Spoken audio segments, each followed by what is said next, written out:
इस वक्त पाकिस्तान मुस्लिम लीग नून के मरकजी रहनुमा वफाकी वजीर कैसर अहमद शेख साहब ने भी ज्वाइन किया। अस्सलाम वालेकुम कैसर शेख साहब, बहुत बहुत शुक्रिया आपके वक्त के लिए। सर, सबसे पहले तो सिविलियंस के मिलिट्री कोर्ट ट्रायल के मामले पर ना सिर्फ बरतानिया बल्कि अमेरिका भी तशवीश में मुब्तला है। यूरोपीय यूनियन इस हवाले से अपने कंसर्न शो कर रही है और अब GSP+ स्टेटस के ऊपर भी जो खतरात है वो मंडला रहे हैं। How do you see that कि पाकिस्तान को इसकी क्या इंप्लीकेशंस बर्दाश्त करने पड़ सकते हैं?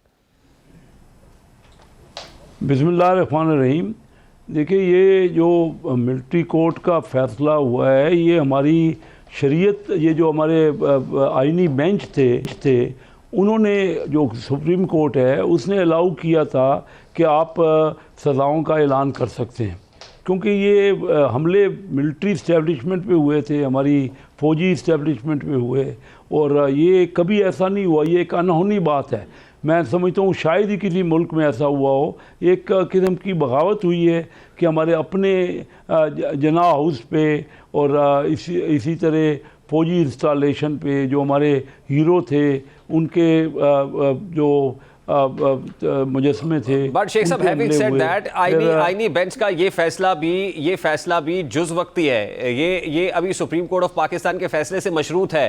ये गैर मशरूत फैसला नहीं है जो फैसला सुनाया गया है। तो इसलिए जो इंसानी हुकूक की खिलाफ वर्जी की बात हो रही है, बुनियादी इंसानी हुकूक की बात हो रही है, इंटरनेशनलाइज हो रहा है ये इशू, ये इतनी सादा बात तो नहीं होगी आगे चल के जितनी सादगी से आप बयान कर रहे हैं। नहीं, मैं सादगी से नहीं बयान कर रहा, आप अपना पॉइंट दे रहे हैं। मैं सिर्फ ये कह रहा हूँ कि ये कोई फ़ैसला खुद नहीं किया फ़ौजी अदालतों ने। पहले आइनी बेंच जो है वो सुप्रीम कोर्ट का, उन्होंने उसको इजाज़त दी है। और ये हमले जो हुए हैं ना, वो आप मुझे बता दीजिए, दूसरे मुल्क जो तनकीद कर रहे हैं, उनके मुल्कों में कभी ऐसा हुआ है कि उनके अपनी फ़ौजी तनसीबात पे अपने अवाम हमला करे और फिर उन्होंने एक्शन ना लिया हो? ये बिल्कुल डिफरेंट नोयत का 9 मई का वाक़या हुआ है। और अगर उन किसी की फ़ौजी जो हमारे शुहदा की जो यादगारें हैं उन पे हमले हुए हैं और हमारे फ़ौजी तनसीबात पे हमले हुए हैं, ये मेरा पॉइंट ऑफ व्यू है। आपका आप डिफ़र कर सकते हैं। तो इसके लिए तो करार वाकई सज़ा देनी है। वो मुल्क भी अपने अपने लिए, जहाँ उनके यहाँ कोई मामलात होते हैं तो फौरी तौर पे बड़ी तेज़ रफ्तारी से सज़ाएँ देते हैं।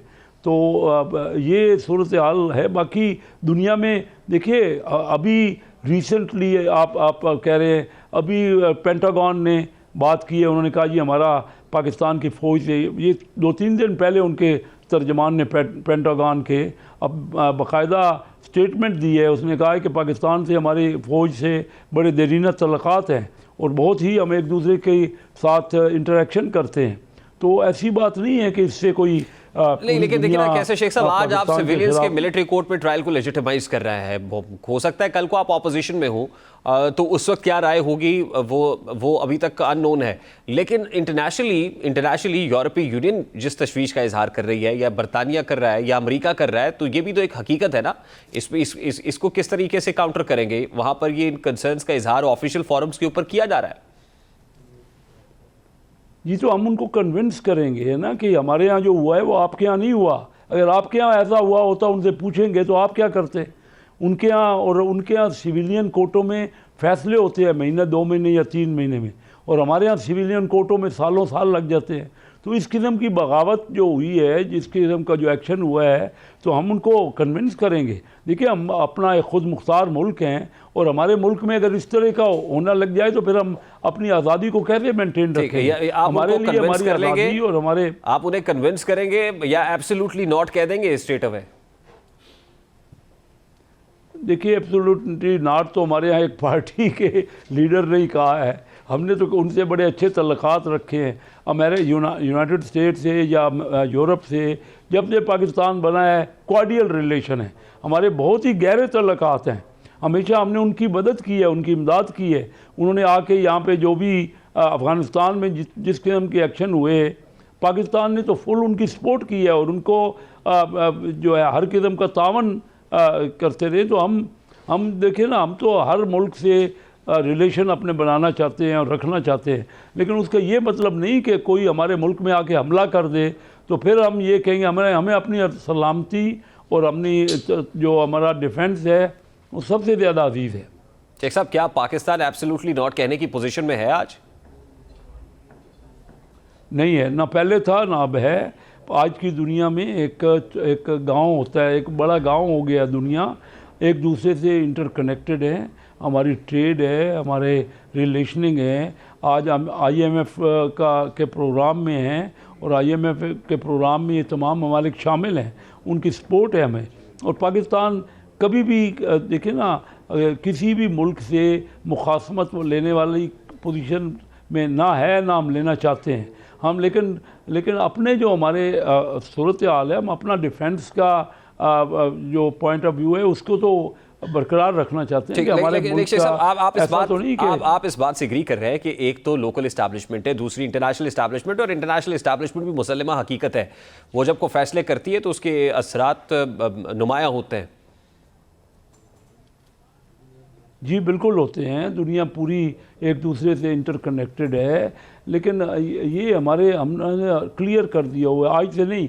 जब हमने न्यूक्लियर बनाया, आप बताइए कि दुनिया उस वक्त नहीं देख रही थी, दुनिया ने बर्दाश्त किया ना, उन्होंने देखा ना कि हमने कितने दुनिया के मुल्क हैं जिन्होंने न्यूक्लियर स्टेट है, तो हमने न्यूक्लियर की डेवलपमेंट अपना इनरिचमेंट की, क्योंकि हमारे रीजन में हमें अपने डिफेंस का ख़तरा है, हमने अपने तहफ़्फ़ुज़ के लिए ये काम किया है। और अगर हमारे मिसाइल की जो डेवलपमेंट है वो भी हमारे डिफेंस की वजह है। और हम पूरे साउथ एशिया में तवाज़ुन बरकरार रखना चाहते हैं। हम किसी की इस बात में नहीं आएंगे, चाहे कोई कितना भी जोर लगा ले, हम अपने सलामती को किसी सूरत में भी उस पर आँच नहीं आने देंगे। लेकिन हम झगड़ा नहीं, हम तो तल्लुकात रखना चाहते हैं। लेकिन अगर किसी दूसरी की साइड से वो बिल्कुल वन साइडेड फैसले करते हैं तो फिर हम तो उसको नहीं बर्दाश्त कर सकते।